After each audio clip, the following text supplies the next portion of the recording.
said you're awesome. I'm just gonna say thank you.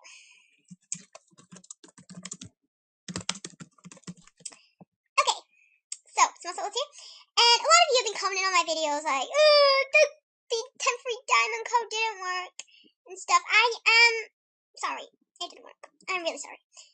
But I assure you, if you look at my newest 10 free diamond video, I assure you that it works right now. It definitely works. As you can see, I have 17 diamonds, and 10 of them diamonds came from the 10 free diamond, tutorial that I did. But obviously, it can only work once, so if you try it again, it won't work. But you can try it on another account, but obviously you can't transfer them diamonds to an account that you've got the diamonds on. But whatever, it doesn't matter. You can just buy yourself some portals, which are non-member. And if you have another member account, then you can go ahead and buy yourself a 10 diamond animal, yeah. Or you can buy yourself a small one then, if you're non-member, or a swoopy eagle, which is non-member too.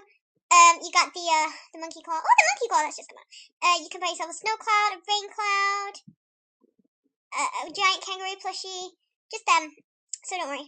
So yeah, I hope that sums it up. Just look at my new tutorial on how to get 10 free diamonds, and that'll help you to get 10 free diamonds. So yeah, bye guys.